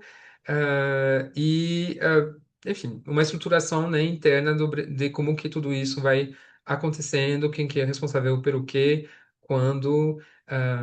E aí eu vou tocar num ponto que não vai dar para detalhar aqui, mas que a Paula estava trazendo um pouco, que é a própria cultura dos dados, né? Então, como que eu faço também para capacitar a minha equipe para entender, para ter esse letramento de dados, para entender, a questão de ciência de dados, a questão mais fria do armazenamento, dessas lógicas que eu falei de algoritmo, de limpeza, tratamento, anonimização, mas também depois a questão da interpretação, né? Que você conseguir ler um dado e falar a coisa que o dado representa e não falar qualquer coisa também só para agradar a chefia, só para agradar a sociedade, né? Então, tem todo um desenvolvimento ali interno para ser feito. E aí, concluindo, né, que a IA em si, então, ela não é boa ou ruim por natureza, é uma ferramenta, como qualquer ferramenta. Um martelo não é bom ou ruim, eu posso usar para pregar alguma coisa na parede ou para bater na minha irmã que me encheu o saco durante o dia. Nunca fiz isso, gente, é um exemplo bem fictício, tá? Não é para fazer, não recomendo, mas é isso, né? Uma ferramenta, ela não tem moral, ética por si só, ela é a gente como humano que constrói essa ferramenta, que usa depois, que decide desse uso. E aí, quando a gente fala de impacto social, a gente está falando de um grupo que tem justamente um compromisso maior com ética e moral do que o setor privado, por muitas vezes, né? O setor que é mais capitalista, para citar palavras que foram citadas antes, que é a nossa realidade no momento, né? A gente não vive em outro tipo de sociedade, então a gente tem que lidar com isso, mas é isso, o terceiro setor, o setor do impacto social, se cobra muito mais por essas questões de ética e moral, e, e a gente também consegue, então, alimentar os outros setores de reflexões e pensamentos e decisões para inspirar todo mundo, né? E aí a gente pode usar essas reflexões e aí como bússola para justamente ter um uso da tecnologia um pouco mais responsável, né? Então, era um pouco disso que eu queria trazer com vocês hoje. E não sei se tem perguntas, eu sei que o tempo está correndo, então vou passar a mão para Inês, mas se tiverem perguntas também fiquem à vontade. Obrigada, Florian. Alguém tem pergunta, André? Quer colocar alguma coisa no bate-papo? Pode colocar. Paula? Florian, eu só vou fazer um comentário aqui. Sua apresentação é fantástica, viu? Parabéns. Depois, se você puder compartilhar com todo mundo. Eu acho que eu nunca tinha visto em palavras assim, uma coisa que a gente construiu em tanto tempo. A gente. Porra, massa. Parabéns. Parabéns. Suas considerações são realmente ótimas. Já estou aqui querendo sequestrar vocês dois, Inês e Florian, trazer vocês para trabalhar com a gente na FIEP, porque é muito relevante tudo isso que você falou, viu? Bem, eu vou passar 5 minutinhos só, vou pedir mais 5 minutinhos de vocês, só para finalizar, e a gente encerra, cada um faz as suas considerações. Então, deixa eu compartilhar aqui. Vamos falar, então, como a inteligência artificial tem redesenhado, né? Essa questão da monitoramento e avaliação. A Giovana já trouxe ali como ela tem trabalhado dentro da plataforma Parese. Florian trouxe ali os riscos, né? Como trabalhar a governança, no mínimo, né, uma escala mínima ali. E aí agora eu mostro esse redesenho e uma ferramenta, porque na minha trajetória o que eu tenho observado, todo mundo pergunta, Inês, o que é que eu uso para fazer isso, para fazer aquilo, e como a Paula falou, tem uma questão aí de você entender os dados e saber usar e de aprender, então a gente tem que ter até cuidado quando vai recomendar uma ferramenta de inteligência artificial.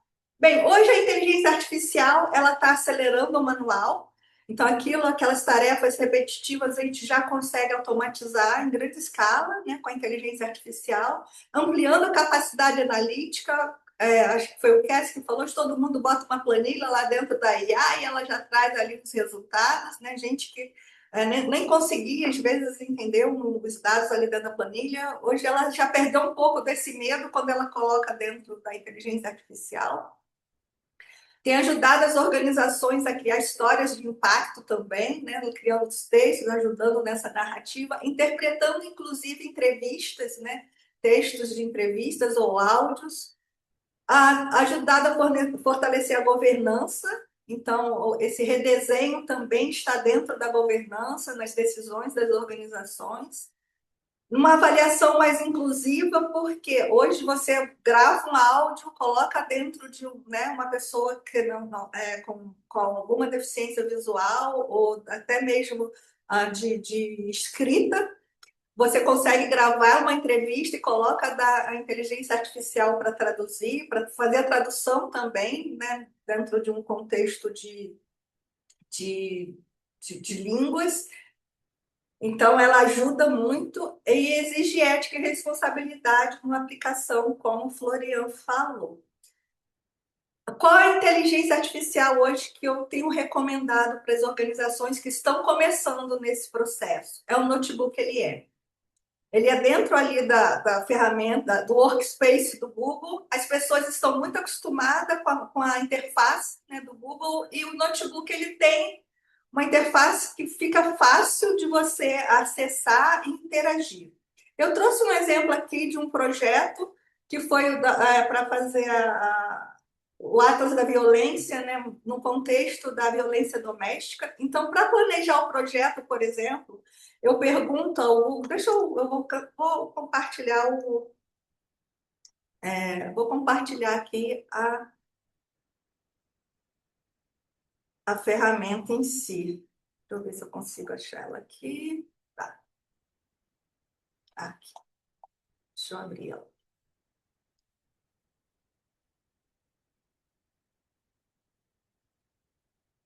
Então, aqui é o meu Atlas da Violência. Está compartilhando a tela? Vocês estão vendo aqui Atlas da Violência? Sim, né? Sim. Sim. Eu entro assim que eu entro no notebook, por exemplo, eu peço aqui criar um novo notebook, ele já me pede aqui quais fontes eu posso tanto pesquisar na web ou colocar arquivos, textos, pegar as minhas fontes do meu Drive e nisso ele já me manda, assim que eu coloco as fontes, ele já me manda um resumo de todas as fontes que eu coloquei. Então, aqui é um projeto, eu subi essas fontes aqui, né? Então, tem o Atlas da Violência, um texto do governo federal. Eu pedi que ele me trouxesse outras fontes, ele me completou aqui com outros sites. Eu faço uma revisão, eu posso selecionar o que eu quero, estou olhando aqui para o meu lado esquerdo do monitor.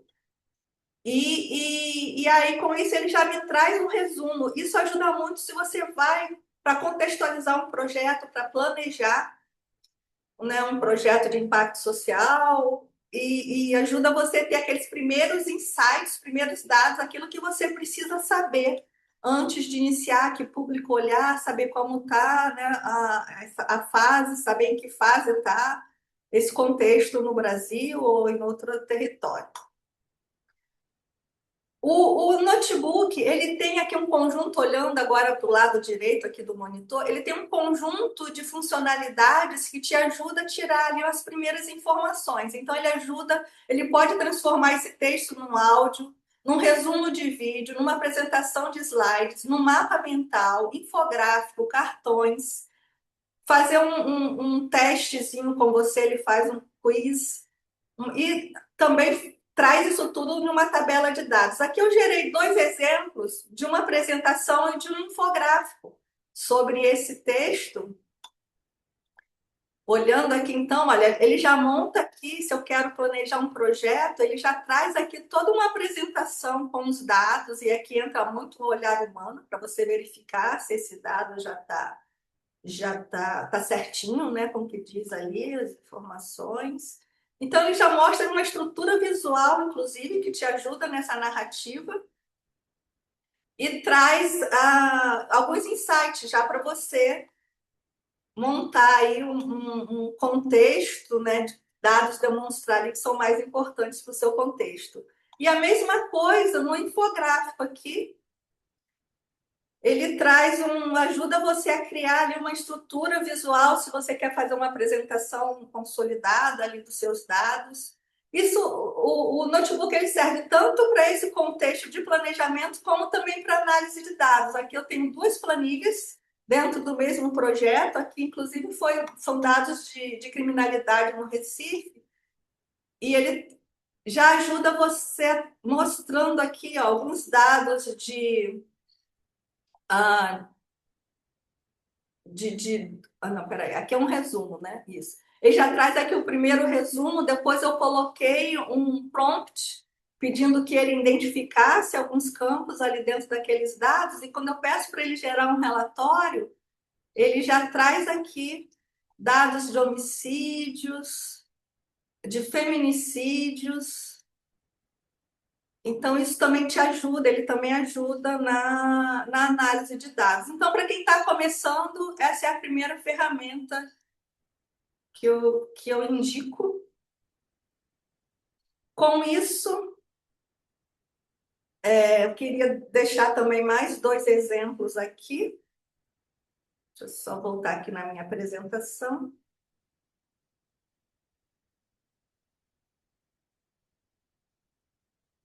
Nós temos, de governança, nós temos eu indico duas ferramentas. Uma está lá no site da Dados em Impacto, que é uma análise de maturidade do uso de dados. Ela é de graça também, você não precisa colocar nada, nem e-mail, ela é anônima. Então, ela avalia o uso de dados na organização, a maturidade, dentro de 7 dimensões. São sete dimensões com 5 perguntas cada, então leva em torno de 15 a 20 minutos para você responder, e ao final ela tira um relatório de como está o nível de maturidade da organização e dá algumas recomendações, o que você pode melhorar para aumentar a maturidade. E o outro também é uma que é análise de impacto e ética no uso da IA. Isso é do governo federal, é aplicado a serviços públicos, mas você pode também usar no caso de um contexto de terceiro setor. Ajuda muito, né, você entender ali como está o uso ético da inteligência artificial na sua organização. Eu agradeço, Paula, que ficou aqui com a gente, né, até os últimos minutos, e deixo aberto o microfone, Paula, para você trazer as suas considerações. Não, isso tudo é mais ou menos novo para mim na parte de impacto, né? Eu trabalho muito com inteligência artificial e com análise de dados. Achei muito legal todo o que vocês colocaram, principalmente. Bom, o encaixe das três coisas, a experiência da Giovana, as considerações do Floriano, com o que a gente precisa pensar na hora de aplicar as ferramentas. E essa última parte das ferramentas que a gente pode usar, eu acho muito interessante também. Eu tenho algumas perguntas ainda que eu acho que são conceituais. Por exemplo, não sei se não for esse momento, a gente pode responder isso offline. Quando a gente fala de treinar os nossos próprios modelos para evitar vieses, por exemplo, isso quer dizer que a gente cria o nosso próprio LLM ou que a gente cria skills e agentes no LLM com os nossos próprios dados para tentar tirar esses vieses.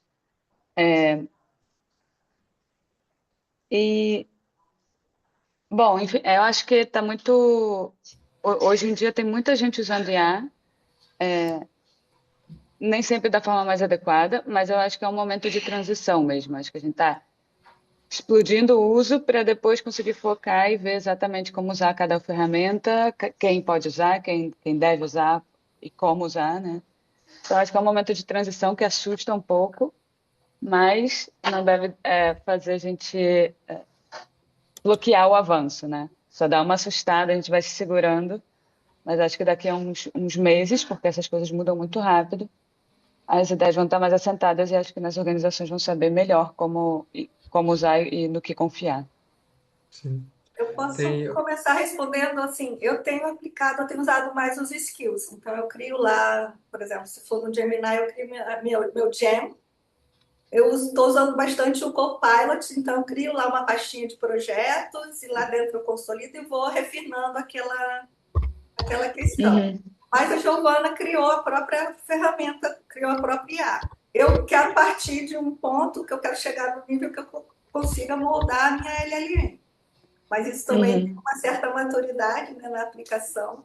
E a gente, para criar LLM, a gente precisa ter um volume de dados suficientes. Então, esse também é uma deficiência que a gente ainda pretende superar. Eu vou complementar porque acho que a Giovana tem mais conteúdo prático ali para responder, mas é uma coisa que é relembrar que tudo que tem a ver com ciência, tecnologia, é tudo teste e erro, né? Então, tem essa curva de maturidade que tem que acontecer, a gente não tem como acertar de primeira, então é como que a gente vai certificar desse processo de teste de erro que ele possa acontecer o mais rápido possível. Então, de repente, garantir um tempo, porque às vezes, não sei na sua organização, mas no terceiro setor, tudo que não é trabalhado diretamente com o público-alvo, às vezes não é visto como trabalho, e aí a gente não tem tempo para fazer coisas mais internas. Mas se tiver a possibilidade de ter um grupo de trabalho que faça, né, que testa a criação do modelo, que testa ele, né, de questionar, de ver como que ele responde a determinados dados, as previsões, modelos dele, aí seria ótimo, né? O fato que você já tem um cargo ali de analista de dados dentro dessa organização, ter essa possibilidade de testar com pessoas que não são da área de dados também, porque às vezes tem perguntas específicas que conseguem apontar onde tem limites ali da ferramenta. Então, eu iria mais nesse sentido de não se cobrar para sair perfeito do forno, né? Mas garantir que tenha teste de erros e que a gente possa questionar com certa frequência, né? Cada, sei lá, trimestre, semestre, para corrigir o modelo e ter certeza que lá na frente ele seja mais redondinho. É isso. Né? Eu também acredito muito nisso. Eu acho que a sociedade, de maneira geral, primeiro precisa se importar com o social, né? Eu acho que desde que a gente começou a estragar a tal da camada de ozônio, o ambiental ganhou uma força muito grande nas discussões principais, o que gerou conclusões sobre mercado de carbono, crédito de carbono, fórmulas matemáticas, como é que faz. Aí, quando você tem o mundo inteiro pensando em alguma coisa, você acaba colhendo alguns resultados. O que eu percebo é que no social, de maneira geral, as pessoas dizem, não dá para medir, não dá. Não dá, não dá, não dá. E aí a gente fica diluído. É complexo mesmo trazer uma resposta. A gente vai partir muito do que o Florian acabou de dizer, tentativa e erro, e a gente vai fazendo. Adorei isso aqui da gente poder juntar mentes diferentes, de lugares diferentes, para compartilhar um pouco da nossa experiência. Eu também sinto falta nos eventos em que a gente se reúne, uma liderança que encabece definições metodológicas de mensuração, de impacto social. Acho que fica todo mundo com tanto medo de definir alguma coisa que a gente acaba no lugar em que a gente está, cada um faz o seu, cada um pensa no seu, cada um cria o seu, mas ia ser riquíssimo se a gente juntasse todas essas experiências na busca por uma metodologia, né? Seria. E fazer o que o Florian recomendou, tipo, pensa, depois volta, erra, testa, 6 meses depois avalia, refaz, lembra de todas as exceções, não se aplica aqui, então como é que a gente faz isso se aplicar, não se aplica lá? Mas hoje nós estamos muito longe de ter respostas certas para as coisas. Eu estou me deliciando com a plataforma da Parese, de ver as pessoas jogando seus projetos lá dentro e ver a quantidade de informação que as pessoas jogam, a qualidade da informação que as pessoas jogam, a quantidade de evidências que elas têm para providenciar e o que elas esperam efetivamente com um clique de botão, né? Que é isso, aí clica um botão, aí pum, acontece a mágica. E aí a gente também está vendo o nível de aceitação do clique de botão, porque qualquer IA ou qualquer learn machine, a gente precisa, qualquer agente tem que aprender, tem tempo, não tem atalho. E a gente vai levar ainda muitos meses para chegar em algum lugar. Bom, eu acho, Paula, que tu tá no lugar, tá? Você já tá aí cozinhando na sua cabeça, só você achar um lugarzinho para sentar isso tudo aí, pôr em prática. Eu agora vou fazer meu merchanzinho, me coloco à disposição se você quiser conversar mais sobre como a gente resolveu as coisas na plataforma e como, de repente, você pode partir da onde a gente está para frente. Estou à disposição, você fique à vontade. Também... Eu acho que a gente vai receber contatos, e-mails, essas coisas todas. Eu mando um e-mailzinho para você com os contatos e aí a gente pode continuar a conversar, porque não tem outro jeito, é muita conversa mesmo, Mas eu tenho uma dose de pragmatismo ridícula, a ponto de criar uma startup e botar isso no mercado e a gente ter hoje 70 empresas rodando isso. Então, né, eu quero ver a coisa funcionar. Eu consigo dialogar, mas eu sou pessoa do traz, faz, põe o pé no chão, põe lá, testa. Né? Então, eu sou dessas. Às vezes um pouco irritante, eu reassumo. Mas eu sou assim, é o meu jeitinho. Você me fez lembrar de duas coisas, Giovana, também, que é uma coisa que é relembrar do setor de atividade, do seu contexto, em qual área se trabalha, porque tem algumas áreas, alguns UDS que são mais fáceis para chegar nessa questão de avaliação de impacto e conversar com o mercado financeiro. Então, a Giovana trouxe um exemplo de aumento de renda, por exemplo, trabalho com empreendedor. Eu, pessoalmente, e também com a 3D, a gente trabalha muito com isso, com inclusão produtiva, geração de renda, porque aí é dinheiro com dinheiro, né? É um dado que o mercado financeiro já entende. E é racional, tem a ver com desenvolvimento territorial. Mas quando tem um setor, por exemplo, a gente atendeu uma ONG que é sobre proteção e defesa animal. Então, ali é pura ética e moral. E para pensar em retorno para a sociedade, retorno financeiro ainda, aí vai numa lógica que eles são em pé contra, né? Então, tem setores que, isso, vai ter que lidar com a realidade e com o perfil dos doadores e investidores. Se você trabalha com doação de pessoa física, que no Brasil não é tão comum, né, quanto em outros países, aí a lógica é diferente um pouco, né? As pessoas vão querer mais chorar, olhando para histórias, né, como a Giovana ilustrou, e o dado, as estatísticas, de repente, não interessa tanto. Então, tem que ver com essas fontes. E a segunda coisa, que eu lembrei, eu já esqueci ela. Do setor, eu não vou lembrar, mas é isso. Acho que tem sempre que ponderar com o seu contexto, a sua realidade para... a droga tá na ponta da minha língua. Sim, avaliação de impacto, lembrei. Uma questão que é diferente da análise de dados no setor privado com a avaliação de impacto, com o terceiro setor, que eu sinto muito, é, como você falou também, o letramento digital, as pessoas não necessariamente sabem interpretar, mas dois, tem um medo de olhar para o resultado.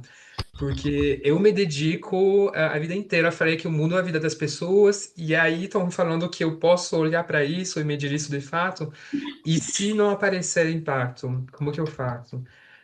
Então, tem muito dessa resistência de o que vai acontecer se eu demonstrar que eu não tenho tanto resultado na ponta. Então, isso é uma resistência aí humana que você vai ter que lidar provavelmente, que aí a gente vai ver questões de sabotagem, de autossabotagem, né, da pessoa que vai fazer de tudo para não coletar informação, enfim. Então, ou coletar indicadores que sabe que vão explodir, né? Tipo, você gostou do curso? Ou sim, nossa, então a gente muda a sua vida. Não, não é isso que o dado fala, né? Então, tem que cuidar com isso também.